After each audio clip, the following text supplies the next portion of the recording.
लाहौर एक बार फिर लहू लहू। 26 अफराद शहीद, दर्जनों जख्मी।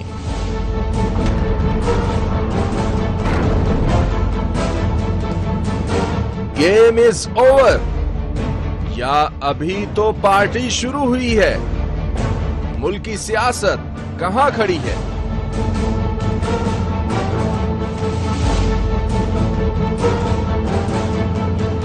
कप्तान की मनी ट्रेल का मामला, नई बहस छिड़ गई। प्रोग्राम खबर के पीछे मैं हूं फवाद चौधरी। मुस्तफा नवाज खोकर पाकिस्तान पीपल्स पार्टी से हमारे साथ यहां इस्लामाबाद स्टूडियो में है। डॉक्टर मुसद्दिक मलिक साहब पाकिस्तान मुस्लिम लीग नून की नुमाइंदगी करते हैं, वो लाहौर में हैं आज, और लाहौर से ही शुरू करेंगे जहां पर आज एक अंदोनाक सानहा हुआ। पाकिस्तान में ऐसे सानहात के खबर जो है वो कोई बहुत अचंभे की बात नहीं होती है, लेकिन कुछ अरसे के बाद ये वाक़या हुआ और इसका बैकग्राउंड क्या है, कौन है इस मामले के पीछे, पहला सेगमेंट हमारा इसी मामले से मुतल्लिक रहेगा। और मुस्तफा ये तो खैर किसी पार्टी का या कोई मामला है नहीं, दहशतगर्दी तो तमाम पूरे माशरे में कंसेंसस है। टीटीपी ने रिस्पांसिबिलिटी कबूल कर ली है। तो ये जो खैबर हमने वो जो शुरू हुआ था मामला, खैबर ऑपरेशन जो है, ये उसका भी रिएक्शन हो सकता है। इसमें दो और भी मुझे पता चला कि आज सुबह अफगानिस्तान में भी एक धमाका, अफगानिस्तान में भी अनफॉर्चुनेट हुआ। और फिर जो कह रहे हैं कि जो हमारा बॉर्डर है अफगानिस्तान नेबरिंग, वहां पर ऑपरेशन भी एक बहुत बड़ा जारी है। मेरे ख्याल से सबसे पहले तो जो अपने हमारे न्यू के रिपोर्टर हैं उनसे जरा समझ लेते हैं। डॉक्टर साहब, डॉक्टर मुसद्दिक मलिक साहब, आपको आवाज आ रही है? जी मुझे आ रही है। डॉक्टर साहब जरा इब्तदाइया दे दीजिए, फिर हम अपने जो रिपोर्टर हैं उनसे पूछते हैं आज की तफसीलात क्या है और फिर आगे बढ़ते हैं इसके।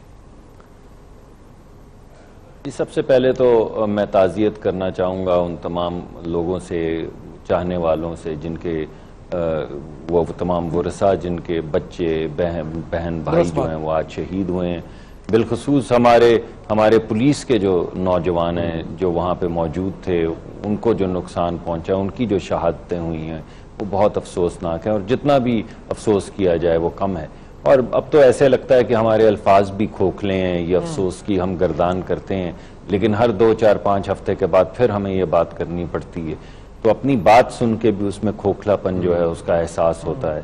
तो उम्मीद है कि हमारे मुल्क के अंदर से ये दहशतगर्दी का जो बाजार है ये खत्म होगा। कुछ इत्तलात थी हुकूमत को कुछ इस किस्म के वाक़े की, क्योंकि खैबर फोर्ट जब शुरू हुआ और जिस तरीके के ऑपरेशन आ रहे थे, तो क्या कोई आपने कोई मालूम किया कि कोई इंटेलिजेंस इत्तलात ऐसी थी कि लाहौर को निशाना बनाया जाएगा, या कुछ ऐसी इत्तला नहीं थी? जी मैंने यहाँ पे इत्तलात लेने की कोशिश की है, काफ़ी ज़्यादा 2-3 लोगों से, मुख्तलिफ लोगों से बात की है, और पता ये चला है कि ये फिरोजपुर रोड पे अरफा टावर जो है उसके पास एक पुरानी सब्जी मंडी हुआ करती थी, और ये सब्जी मंडी जो है ये कान्हा के अंदर मूव कर दी गई हुई है। तो एक नई सब्जी मंडी बनाई गई है, क्योंकि यहाँ पे बहुत ज़्यादा, जब से ये मेट्रो की सर्विस शुरू हुई है तो ट्रैफिक बहुत ज़्यादा बढ़ गई है। इस वजह से सड़कों को खुला रखने के लिए एक नई सब्जी मंडी बनाई गई थी। एक वक्त था जब ये तमाम इलाके जो हैं वो शहर से बाहर समझे जाते थे, समझा जा अब तो कसूर तक लाहौर पहुंच गया है, तो उस जमाने में यहाँ पे सब्जी मंडियां और इस तरह की चीजें होती थी। अब सब्जी मंडी जो है उसको बाहर और मूव किया गया है, लेकिन वो लोग जो साल साल वहां पे बैठे हुए थे और नाजायज तजावजात की हुई थी, इंक्रोचमेंट की हुई थी, अब जमीन क्योंकि महंगी हो गई है तो वो वहां से मूव नहीं होना चाहते थे। तो बहुत दिन से कोशिश की जा रही थी उनको वहां से कि वो हट जाएं, मगर वो हट नहीं रहे थे। तो कल से वहां पे ऑपरेशन शुरू किया गया कि तमाम नाजायज तजावजात जो हैं वो हटाई जाएं वहां से।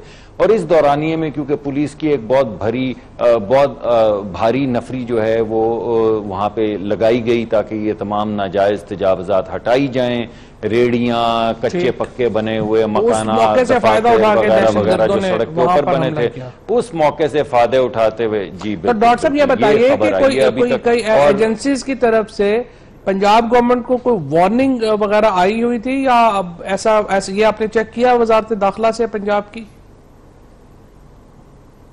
ये मैंने यहाँ पे कुछ हसास इदारों के लोग जो हैं उनको खुद फ़ोन करके ये पूछने की कोशिश की, लेकिन मुझे कोई साफ जवाब नहीं मिला। बस जवाब ये मिला है कि कल तक मामलात आपके सामने वाजे हो जाएंगे। अभी सिर्फ ये हमें मालूम है कि दहशतगर्द, अभी थोड़ी देर पहले ये खबर चल रही थी कि ये खुदकश हमला था जिसके नतीजे के अंदर इतनी ज्यादा शहादतें हुई, और ये साहब जो हैं ये चल के आए थे, पैदल आए थे किसी रास्ते से और आके उन्होंने खुदकश हमला किया जिससे ये तमाम नुकसानात हुए। आमिर राना साहब हमारे साथ जरा जुड़ गए हैं, मेरे ख्याल उनको भी शामिल कर लें।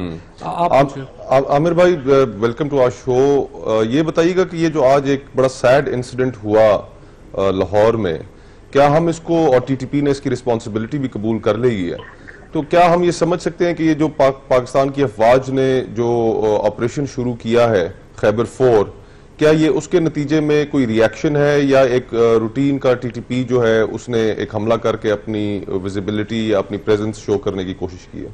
नहीं, रूटीन का तो बिल्कुल नहीं है, और इसको जो हालिया ऑपरेशन के नतीजे में भी नहीं देखा जा सकता। अगर आप देखें कि पूरे पाकिस्तान में तो सियासी उमूर पे बात जारी थी, लेकिन ये वक्फे से हमले जारी रहे हैं, और ख़ास तौर के ऊपर कुर्रम में, साउथ वज़ीरिस्तान में, बलूचिस्तान में, और बलूचिस्तान में ख़ास तौर पे योब और कला अब्दुल्ला में, फिर कराची और अब लाहौर।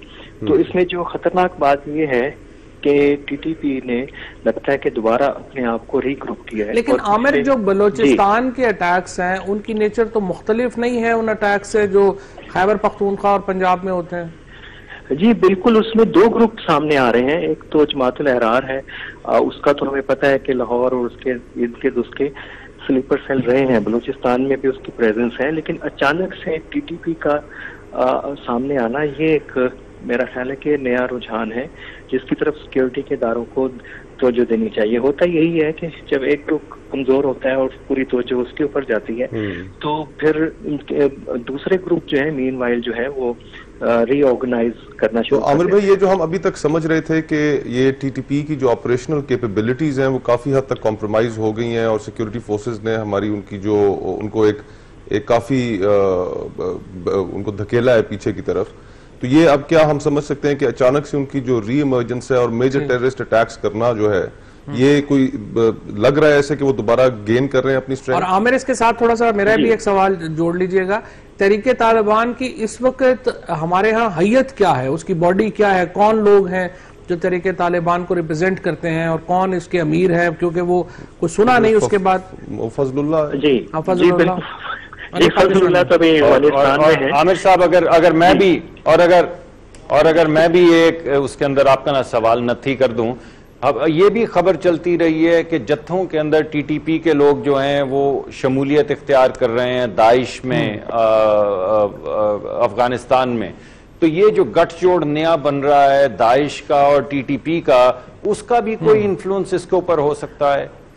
अच्छा देखिए, पहला जो सवाल है वो कि पाकिस्तान की जो अफवाज की जो कामयाबियां हैं वो बिलाशुबा बड़ी अहम है, और उसका फ्रेमवर्क हमें समझना चाहिए कि वो काउंटर इंसर्जेंसी की कामयाबियां हैं। उसको हमें चाहिए था कि एक उसके साथ हमारी काउंटर टेररिज्म की भी एक कंपैटिबिलिटी होती स्ट्रेटजी की, तो ये शायद ज्यादा मौसर हो सकती थी और इस तरह के धमाकों को रोका जा सकता था। लेकिन ये हुआ ये है कि जो सीटीडीज को बजट देने के बावजूद, इवन के नेक्टा को, इंटीरियर मिनिस्ट्री की जो रेलिवेंट बॉडीज हैं उनके बजट में इजाफे के बावजूद वो रिस्पांस जिसकी तवक्को थी वो उनकी तरफ से नहीं आ सका।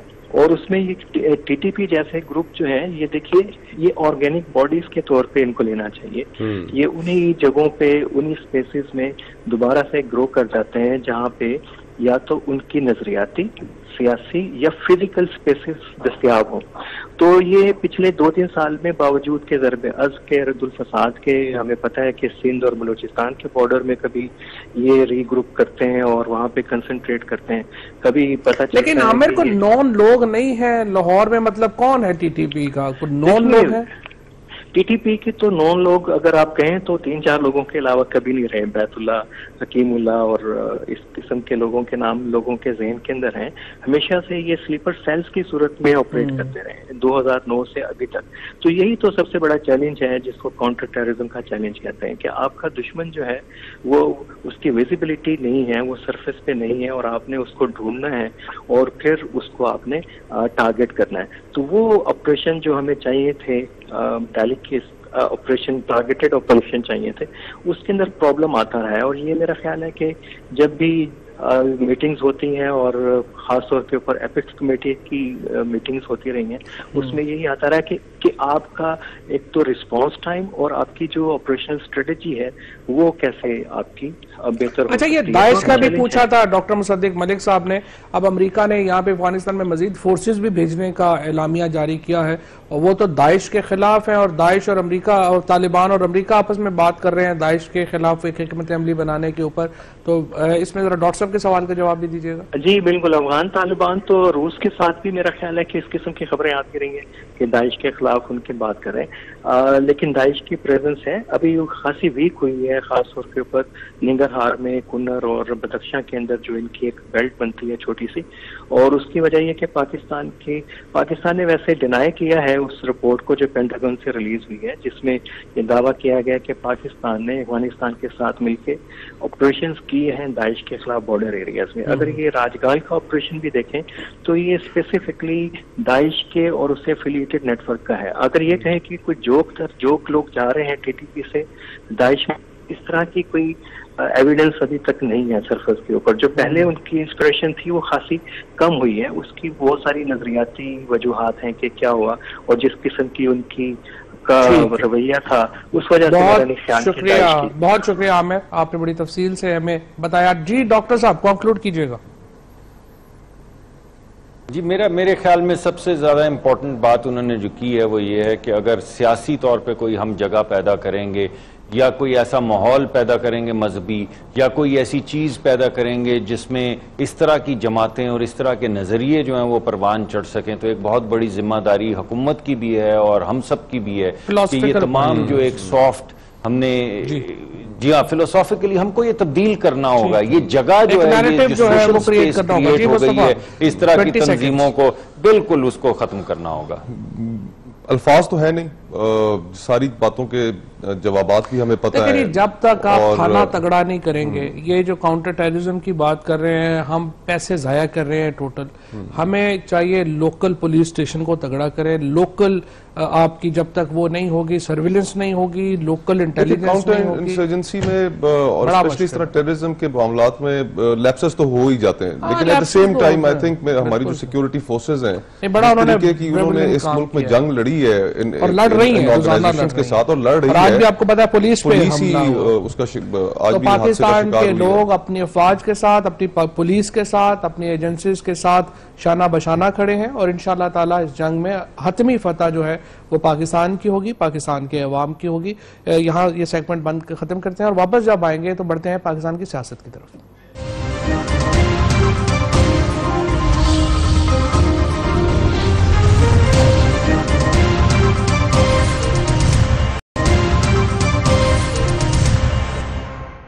मेरी ये प्रेस कॉन्फ्रेंस इंतहाई अहम थी, बहुत सारी चीजें मैंने आपके सामने रखनी थी। मेरी प्रेस कॉन्फ्रेंस से सिर्फ आधा घंटा पहले ये वाकया हो, ये तहकीकात भी होनी है कि क्या दहशतगर्दी का वाकया है या एक्सीडेंट है या कोई चीज ब्लो अप हुई है।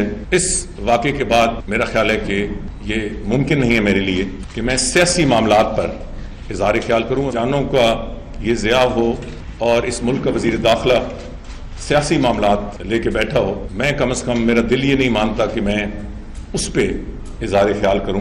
आपसे बहुत माजरत खां हूं, जिस इशू पे इजहार ख्याल करना है उसे मनसूख नहीं कर रहा, मुलतवी कर। मैं ख्याल है इस शॉट के बाद तो सीधा डॉक्टर साहब के पास जाना बनता है कि वो इस पे क्या कहेंगे।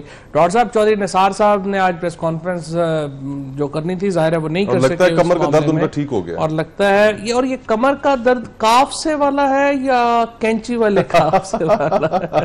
डॉक्टर साहब भी बता सकते हैं। डॉक्टर साहब, चौधरी निसार साहब के बारे में काबीना के अंदर, वजीर आजम हाउस में कोई ऐसी गॉसिप जो शरीफाना टाइप जो आप हमसे शेयर कर सकें?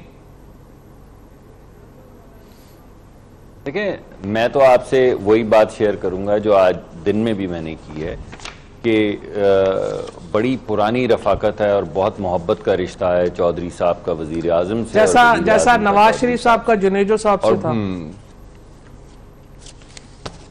ये ऐसा नहीं है, बड़े बड़े मुश्किल वक्त आए हैं जिसमें ये साथ खड़े रहे हैं, मेरा ये ज़ाती ख्याल है, वैसे तो मैं इस पे क्या साराई नहीं कर सकता कि वो क्या अपनी प्रेस कॉन्फ्रेंस, लेकिन डॉक्टर साहब असल मामला है क्या, जरा ये तो जरा हमारी उनके रहनुमाई और ये जो साहब ने बहुत अहम बातें करनी थी, जरा असल मामला तो बताएं, है वो नाराज क्यों है? नहीं, देखिए नाराजगी की बात नहीं, ये नुक्ता नजर की बात है। अच्छा। मैं ये समझता हूं कि चौधरी साहब वजीर आजम का भला चाहते हैं, पार्टी का भला चाहते हैं, हुकूमत का भला चाहते हैं, और उनका एक नुक्ता नजर है जिसको वो बढ़ाते हैं। और उनके नुक्ता नजर आपकी बाकी जो क़यादत है उससे किस तरह मुख्तलिफ है? बाशमूल डॉक्टर साहब के, क्योंकि डॉक्टर साहब भी मशवरा देते हैं वजीर आजम को कि इस्तीफा नहीं देना, जो मर्जी हो जाए। जी डॉक्टर, जरा ये तो वजाहत कर दें, अपना मौका भी बताएं। चौधरी साहब ने किसी भी वक्त, कम से कम मेरी सोच फहम के मुताबिक, वजीर आजम के ऊपर भरपूर एतमाद का इजहार किया और कभी इस्तीफे का मुतालबा नहीं किया। और मैंने तो आपको कई मरतबा प्रोग्राम में कहा है कि देखें, वजीर आजम साहब ने खुद कहा है कि अगर मैं गिल्टी साबित होता हूं तो मैं चला जाऊंगा, और अगर वो तो आप नहीं साबित को जाना है लोगों के, इसके बाद तो 14 साल कैद सुनाना रह गया। देखिए ना चौधरी साहब, बात यह है कि शाम की जो आपकी अदालत है, सुप्रीम कोर्ट, जो 10 बजे रात को लगती है, उसमें तो आप रोज सजा सुनाते हैं उनको, कभी 14 की, कभी 7 की, और आपका हक है वो जरूर सुनाएं। वाली में भी सुप्रीम कोर्ट डॉक्टर साहब ये बताइएगा कि हम जरा फिर जरा गुफ्तगू में हम जरा किसी और तरफ निकल रहे हैं। जो नुक्ता नजर में जिसकी आपने बात की कि उनका इख्तलाफ है आपकी मुस्लिम लीग नून की लीडरशिप, सुनने में ये आया है कि वो जिस तरीके से ये प्रेजेंट क्राइसिस सारा हैंडल किया गया है उससे उन्होंने इख्तलाफ किया, और उन्होंने ये कहा है कि जी के इसको इस तरीके से हैंडल नहीं करना चाहिए था। खुसूसन जो सुनने में आया कि जो ये मीडिया टीम की जो आपकी हैंडलिंग रही है थ्रू आउट, और ये सारा क्राइसिस आपके लॉयर्स की जो परफॉर्मेंस रही है, तो और फिर जो आपके और ये आपने इल्जामात लगाए साजिश और इस तरह के, तो इन चीजों के ऊपर इख्तलाफात हुए, क्या यह बात दुरुस्त है? मुझे देखिए, ये जरूर हो सकता है कि किसी एक शख्स की गुफ्तगू का जो तरीकाकार है उससे वो समझते हों कि ये मुनासिब नहीं है, क्योंकि वो आपने देखा है बहुत मतानत से गुफ्तगू करते हैं। लेकिन ये कि उन्होंने किसी एक सेल का जिक्र किया है, ये मेरे कहने सुनने में तो नहीं आया। अच्छा, और मेरे पास इस तरह की कोई खबर नहीं है। मैं ये समझता हूं कि मुख्तलिफ लोग जो हैं वो मुख्तलिफ आरा का इजहार करते हैं। जो चीज़ मैं आपके तवस्सुत से आवाम तक पहुंचाना चाहता हूं वो ये कि ये तमाम लोग, और बिलखसूस चौधरी साहब और दीगर भी तमाम लीडरान जो हैं, ये सब वजीर आजम से भी मोहब्बत करते हैं, मुल्क से भी मोहब्बत करते हैं, पार्टी से भी मोहब्बत करते हैं, और सिंसियर ये ठीक है आपकी बात। और तो कसम उठा ली है कि उन्होंने सही बात नहीं बताई है। तो लेकिन डॉक्टर साहब अब इससे एक और नतीजा भी अखज़ किया जा सकता है माजरत के साथ, और वो ये है कि वो इस वक्त ब्लैकमेलिंग कर रहे हैं हुकूमत की। अच्छा नहीं, वो इस तरह रहा नहीं। मैं आपको बताऊं, बड़ी इंटरेस्टिंग बात है। डॉक्टर साहब तो जाहिर है यार एक पोजीशन पे हैं, उससे ज्यादा वो क्या बात करेंगे। इस वक्त एक रेस लगी हुई है शाहिद खाकान अब्बासी, ख्वाजा आसिफ, और उनके बाद जो आपके है एहसन इकबाल, इन तीनों के दरमियान, और उसके बाद और भी नीचे भी दौड़ में 2-3 लोग जो हैं वो भी बड़े तैयार हैं। वो अपनी तरफ से घर में खुद को वज़ीर आज़म ही कहते हैं। हमजा शहबाज हैं, आबिद शेर अली हैं, फिर ये आपके ये अपने एबटाबाद वाले जो डिप्टी स्पीकर है, इन तीनों ने भी अपनी बना ली है। वो कहते हैं, इन तीनों का क्लेम ये है क्योंकि हमसे ज्यादा बेकार असेंबली में कोई नहीं है, तो हमसे ज्यादा सूट तो कोई नहीं करता वज़ीर आज़म को। और ये जो 3 है, ये मैंने सुना है कि इस वक्त जो सबसे ज्यादा, आपको पता है कि जो प्राइम मिनिस्टर हाउस में सबसे सॉट आफ्टर इस वक्त जो विजिट है वो किसका होगा?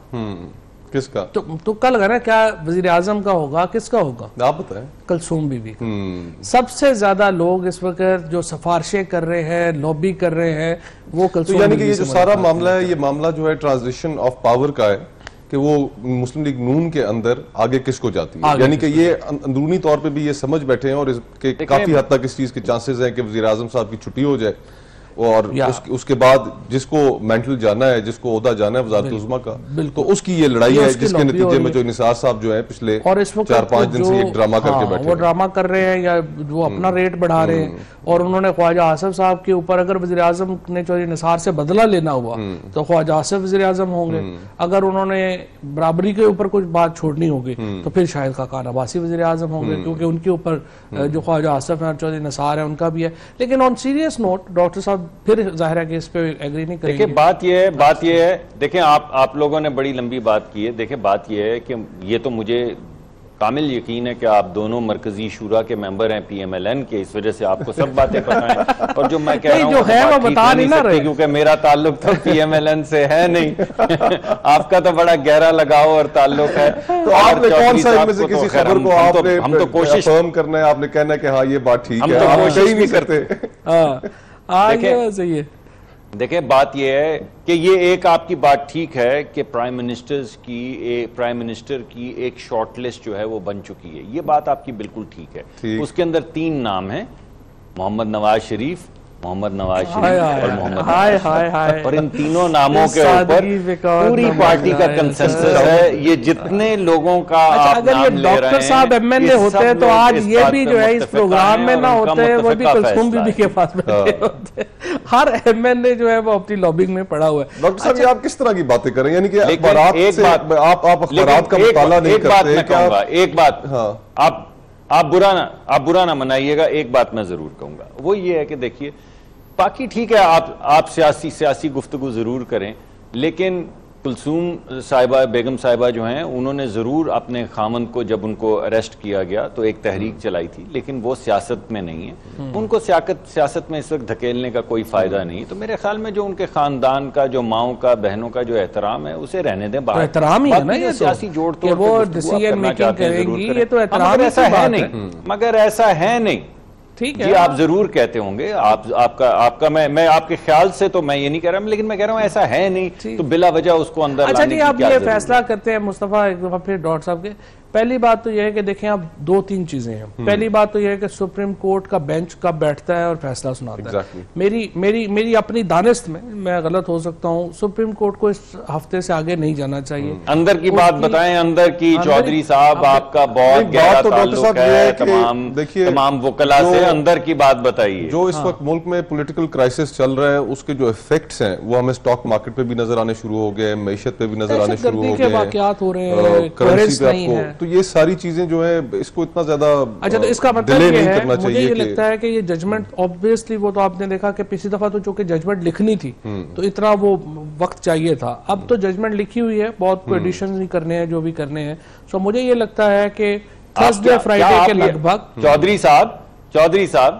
चौधरी साहब आप ये कह रहे हैं कि जजमेंट पहले से लिखी हुई थी? जी, अगर आपने पढ़ी नहीं ना, पैनामा पेपर्स की जो केस है वो 1000 सफा लिखा हुआ है। जनाब ने वो मिठाई खा ली थी, आपको याद है ना, बगैर पढ़े। वो मैं उस रेफर कर रहा हूं। जनाब जब रसगुल्ले डाल रहे थे एक दूसरे के मुंह के अंदर, वो जो ओरिजिनल, इनका कहने का मतलब ये है डॉक्टर साहब के, वो जो ओरिजिनल जो जजमेंट लिखी गई थी, उस जजमेंट के अंदर सिर्फ मेरे ख्याल से 1-2 सफे ही ऐड होने हैं और एक लाइन ही ऐड होनी है प्राइम मिनिस्टर की डिस्क्वालिफिकेशन इंशाल्लाह, या अदरवाइज ठीक है। खोकर साहब, अच्छा, लेकिन डॉक्टर साहब मासूमियत में कैसी कैसी बातें चौधरी साहब कर जाते हैं और कैसे कैसे इल्जामात लगा जाते हैं। अच्छा देखिए, दूसरी बात ये है, मैं तो इसके ऊपर भी बंद करवाएंगे। पहले खोकर साहब चाहते थे, अब आप चाहते हैं प्रोग्राम बंद हो जाए। मैं तो इसके ऊपर भी प्राइम मिनिस्टर की टीम से मुतफिक, और मैं माफी चाहता हूँ।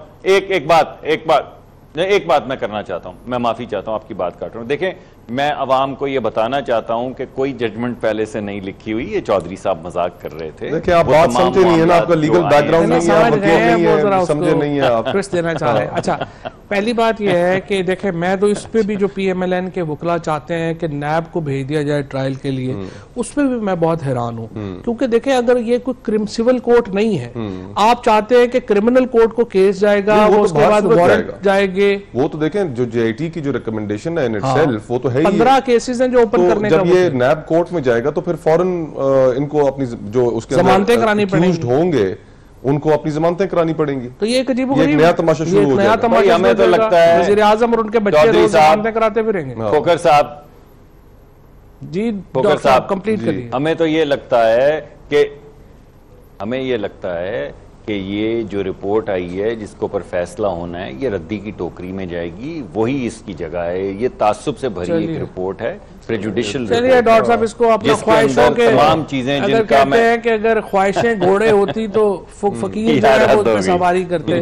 तो बहरहाल ये प्राइम मिनिस्टर जो है मेरे ख्याल में तो बेस्ट ऑप्शन अब भी उनका यही है, उन्हें रिजाइन करना चाहिए, नए इंतखाबात के लिए जाना चाहिए। लेकिन अगर वो जिद करते हैं तो देख लेते हैं। बहुत ज्यादा चौधरी साहब 20 करोड़ अवाम है जिसने वोट दिया प्राइम मिनिस्टर 20 करोड़ का वो अब आपके कहने पे तो नहीं जाएंगे। और आपका आर्गुमेंट जो है ना कि 20 करोड़ लोगों ने आपको 1.5 करोड़ वोट मिला है, आप हुकूमत में आ गए, तो क्या इसका ये मतलब है कि आप जो मर्जी इमरान खान की मनी ट्रेल है वो फिर चुके जाया हो रहा है, उसमें आपने मुझे लगता है काफी बात करनी होगी। ब्रेक लेते हैं और फिर आते हैं, तो वापस आते हैं तो फिर इमरान खान के केसेस की तरफ बढ़ते हैं।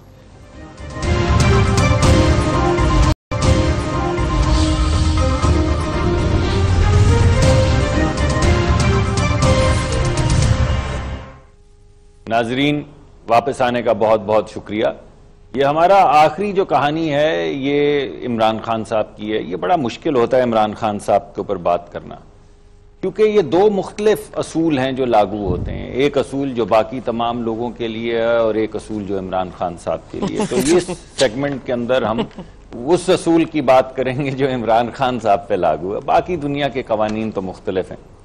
जरा याद दहानी के लिए मैं आपको बता दूं कि आपको याद होगा कि एक दफा इमरान खान साहब ने कहा 35 पंक्चर लगे हैं, जिस वक्त सबूत मांगा तो उन्होंने कहा नहीं है।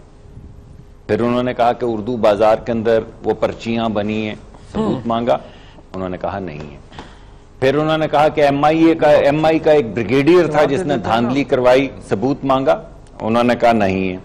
फिर उन्होंने फखरुद्दीन जी इब्राहिम के ऊपर इल्जाम लगाया, सबूत मांगा, नहीं है। फिर उन्होंने कहा असल में फखरुद्दीन जी इब्राहिम नहीं था, असल में इफ्तिखार चौधरी साहब थे, सबूत मांगा, नहीं है।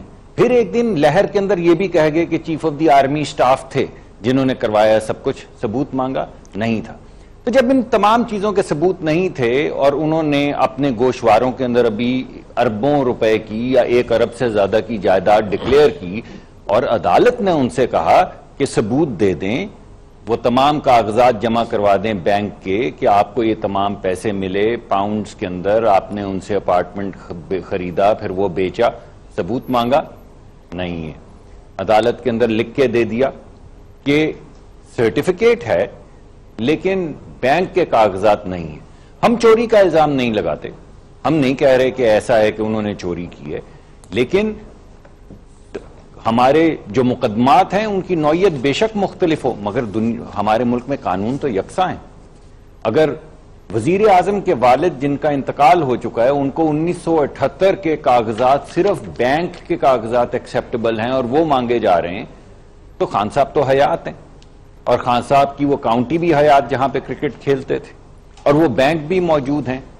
तो ये आज का तज़किरा है कि अभी तक खान साहब ने वो कागजात जमा नहीं करवाए और खान साहब इसी बात का तज़किरा कर रहे हैं कि मैंने सर्टिफिकेट दे दिया है और बैंक के कागजात अभी मुयस्सर नहीं। तो इस पे बात करेंगे, कोई इल्जाम नहीं है, हम नहीं मांग रहे, अदालत कागजात मांग रही है। तकरीर किया तो चौधरी साहब से पूछते हैं, चौधरी साहब नहीं, पहले वाले तो देखिए वो तो आप खुद कह चुके हैं सबूत नहीं पेश किए। अच्छा, उसलिए कि अच्छा पहली बात तो वो जो इलेक्शन की धांधली की उन्होंने बातें की कि वो नहीं है, वो जाहिर है डॉक्टर साहब ने जो जुडिशियल कमीशन बना था इलेक्शन की धांधली पे उसकी प्रोसीडिंग्स नहीं देखी।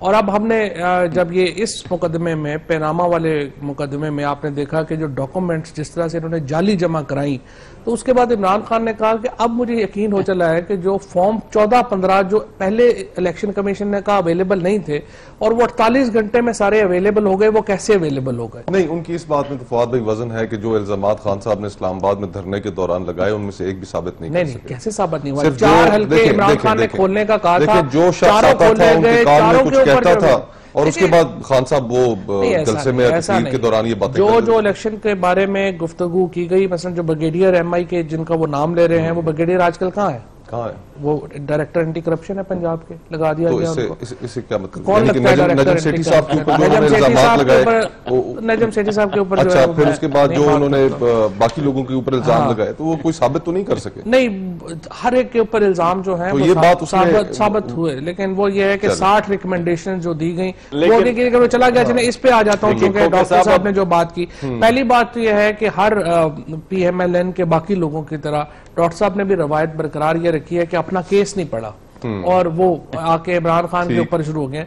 सर ये केस है जो हनीफ अब्बासी ने दायर किया था। एक अकबर एस बाबर साहब एक साहब है, एक साहब नहीं है, आपकी पार्टी के, मैं नहीं उनको जानता, आपकी पार्टी आप के जानते बुनियादी मैं जानता मेंबर नहीं, थे। होंगे फाउंडिंग अच्छा, फाउंडिंग उन्होंने फाउंडिंग एक केस दायर फाउंडिंग किया, मेंबर। एक केस दायर किया जो अब वो शायद गालिबन अब PMLN मीडिया सेल में डॉक्टर साहब के साथ ही काम नहीं, ये करते हैं। इल्जाम भी लगाना दुरुस्त नहीं है। अच्छा, वो उनके साथ काम नहीं करते? अच्छा, गाड़ी उसमें ही आते हैं। इसका, अच्छा, बारह इसका भी सबूत थोड़ी देना, उसमें सिर्फ उन्होंने इल्जाम ये लगाना कहा, है। ये मुनासिब बात उसमें है। उन्होंने ये कहा था, जो इनका केस था वो ये था कि respondent number 1 to produce the statements of accounts of NSL limited from its opening till closure on 3/30/2015, और दूसरा कहा गया कि सिटी बैंक के जो अकाउंट्स हैं वो दे दें। अच्छा, पहले तो मुझे ये समझाइए कि NSL खोलने की जरूरत क्यों पेश आई? NSL खोलने की जरूरत इसलिए पेश आई कि इमरान खान नॉन और NSL ये भी एक ऑफशोर ऑफशोर कंपनी कंपनी जी, है। ठीक इमरान खान नॉन रेजिडेंट बरतानवी सिटीजन थे। ठीक है। जो रेजिडेंट बरतानवी सिटीजन होता है, जब वो प्रॉपर्टी बेचता है तो 80s के उसके लॉज के मुताबिक जो बड़ा हिस्सा टैक्स का है वो कट जाना था। ठीक है। इमरान खान ने जो प्रॉपर्टी खरीदी थी उसको बेच के पाकिस्तान आना था, लिहाजा एक ऑफशोर कंपनी रजिस्टर यानी टैक्स बचाने के लिए उन्होंने ऑफशोर कंपनी, के लिए बरतानिया का एक लीगल तरीका था, वो उन्होंने इस्तेमाल किया। अच्छा, अब जो इनका केस था हनीफ अब्बासी का, वो ये था कि आप उसकी मनी ट्रेल दे दें। जमाइमा खान ने उनकी मनी ट्रेल भेज दी, पहले बनी गाला की आ गई, फिर जमाइमा खान की आ गई। वो केस खत्म हो गया। देखें, माजरत के साथ वो उस फ्लैट की मनी ट्रेल तो प्रोवाइड कर ही नहीं सकती, इसलिए कि उस वक्त तक शादी ही नहीं हुई नहीं, थी। वो तो सिर्फ बनीगाला की जो फ्लैट की प्रॉपर्टी तो बात है, नहीं कर बनी- सर, मैं आप जरा सुनेंगे तो आपको हाँ, समझ चलें, आएगी ना। अच्छा। PMLN का केस था कि बनीगाला की प्रॉपर्टी की मनी ट्रेल दी जाए। ठीक है। बनीगाला की मनी ट्रेल आ गई, PMLN का केस खत्म हो गया। ठीक हो गया। उसके बाद चीफ जस्टिस साहब ने यह कहा कि आपने जो अपार्टमेंट खरीदा था, क्या उसके आपके पास पैसे थे उस वक्त वो अपार्टमेंट लेने के, उसकी मनी ट्रेल दे दें। लिहाजा केरी पेकर सीरीज जो इमरान खान ने उस वक्त खेली थी, उसका मनी ट्रेल आ गया और हमने वो पैसे जो है वो बैंक में जमा हो गया कैरी पेकर का, उसकी तफसील खत्म हो गई। उसके बाद चीफ जस्टिस साहब ने कहा कि आपने जो काउंटीज खेली उसका मनी ट्रेल दे दें। अब डॉक्टर साहब ने जो भी कहा ससेक्स की के काउंटीज हैं और उनका मनी ट्रेल नहीं है, तो ये अपने प्रोग्राम में फवाद भाई, आपका जो ये केस है और जो डॉक्टर साहब जो इल्जामात लगा रहे हैं, ये डॉक्टर साहब का जो मौकफ है, उसमें एक बुनियादी डॉक्टर साहब जो फर्क मुझे नजर आता है वो ये है कि इमरान खान साहब के पास किसी वक्त कोई पब्लिक ऑफिस तो रहा नहीं। हाँ। तो जो प्रिजम्पशन है कि जी के आपने ये पैसा, ये मनी प्रिजम्पशन क्या है और जुर्म क्या है, ये भी पता होना तो चाहिए। ये एक बड़ा डिफरेंशिएटिंग पॉइंट है आपके केस से, यानी कंपैरिजन कोई बनता नहीं है सिर्फ। नहीं, देखिए, हम तो केस का कंपैरिजन कर नहीं रहे हैं। ये तो अदालत ने मांगी है इनसे चीजें। बुनियादी तौर पे तो वजीर आजम के वालिद मोहतरम मरहूम जो हैं वो उन्होंने भी कभी पब्लिक ऑफिस तो आपके वालिद मोहतरम को तो प्राइम मिनिस्टर साहब लेके आए, हम तो नहीं लेके आए। यार, ये तो अब आप नाराज हो रहे हैं ना, बात तो सुन लें। आपने कहा कि इमरान खान साहब नहीं थे, मैंने कहा नहीं थे। मैंने आपको कहा कि वजीर आजम के वालिद नहीं थे, आपने कहा नहीं नहीं, मगर वो तो वजीर आजम से रिलेटेड कोई हैं हिसाब और नहीं कह रहे, इस वजह से हम तो मियां शरीफ साहब का कोई हिसाब पूछ ही नहीं रहे। सुन तो लेना भाई, सुन लें। जब आप कहते हैं कि 1978 के अंदर जो गल्फ स्टील मिल लगी उसके पैसे कहां से आए वो बताएं। हमने तो नहीं बेशुमार प्रोग्राम्स में डॉक्टर अरे यार सुन तो लेना, चले हमने क्या दिया। ओहो, अच्छा चलो, बुनियादी तौर पे मैं डॉक्टर साहब जो सवाल पूछ रहे थे कि मुझे जरा थोड़ा सा डिफरेंस नजर आता है वो ये है, देखें आप जवाब तो देखें, मैं डॉक्टर साहब ने जो बात कर रहे हैं ना, मैं उसको थोड़ा क्लैरिफाई करना चाहता हूं कि डॉक्टर जवाब दे। 3 लोग अगर इकट्ठे, हम तो जवाब तो दे रहे थे कि 1993 से आपने जो अपार्टमेंट खरीदे आपके पास पैसे कहां से आए? प्राइम मिनिस्टर साहब ने असेंबली में कहा कि नहीं, वो तो मेरे अब्बा ने वहां पे लगाई थी गल्फ स्टील मिल, वो पैसे बेचे थे और वो लेके थे मियां शरीफ साहब से, हमने तो कोई हिसाब नहीं मांगा।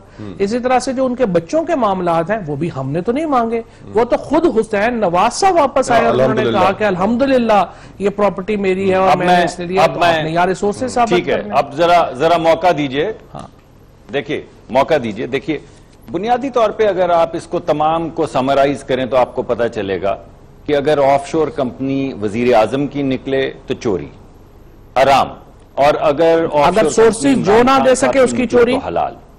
अगर आप सोर्सेज दे दें आपकी चोरी नहीं रहेगी। हमसे मांगी जाए तो हलाल, बिल्कुल और भी अगर नहीं। मनी ट्रेल इमरान खान साहब से मांगी जाए तो हराम। ये होती है तो हराम। डॉक्टर साहब के और जो अगर सर्टिफिकेट नवाज इमरान शरीफ खान साहब वो पेश करें 1983 से हलाल। उनके पास पब्लिक ऑफिस है। तो जो मैं आपसे सवाल पूछ रहा था वो ये था कि जो ये आपको डिफरेंस आपके ख्याल में इसके ये कोई मायने नहीं रखता? फोकर साहब आप नाराज ना हो, बड़ी वाज़ेह सी बात है, ये मनी ट्रेल हमने नहीं मांगी, सुप्रीम कोर्ट ने मांगी है। ठीक, उन्होंने अरबों सिर्फ रुपए मैं के डॉक्टर अपने साहब को एक असासे तसल्ली दे डिक्लेयर दूं, किए क्योंकि हैं, और ब्रेकिंग सुप्रीम न्यूज नहीं यार, बात डॉक्टर साहब काटे ब्रेकिंग नहीं, न्यूज में काटे आपको नहीं, ये देना नहीं, चाह रहा था काटे कि नहीं, ससेक्स की जो बात बैंकिंग काटे ट्रेल नहीं है, यार, ये क्या ससेक्स बात की हुई? जो बैंक की ट्रेल आप मांग रहे थे वो ये है, वो हमने अभी रिलीज कर दी है, आपको इंशाल्लाह मिल जाएगी। अभी आप अपने मीडिया सेल से चेक कीजिएगा। अच्छा ठीक है, मैं दोबारा आपको बता दूं, ये इन्होंने बहुत अच्छी खबर दी है। इन्होंने अदालत के अंदर जो कागज जमा करवाया है उसके अंदर लिख के दिया है अदालत को कि ससेक्स काउंटी रिकॉर्ड्स मेंटेन नहीं करती। अब उसके रिकॉर्ड्स एकदम आ गए नहीं, हमारे अपने आ गए लिख के अदालत में जमा करवाया कि कोई रिकॉर्ड मेंटेन नहीं करती, इस वजह से हम सर्टिफिकेट जमा करवा रहे हैं। जिसकी बुनियाद पे मैंने कहा कि जब इनका सर्टिफिकेट आए तो हलाल और हमारा आए तो हराम। इनकी ऑफशोर जो है वो हलाल और हमारी हराम। इनके जो तमाम मनी ट्रेल्स हैं वो हलाल और हमारी हराम। चले बात और दो सुप्रीम कोर्ट में फैसला करना। डॉक्टर साहब प्रोग्राम का वक्त खत्म हो रहा है और जाते हुए मेरे ख्याल से अगर आप प्रोग्राम को खत्म कर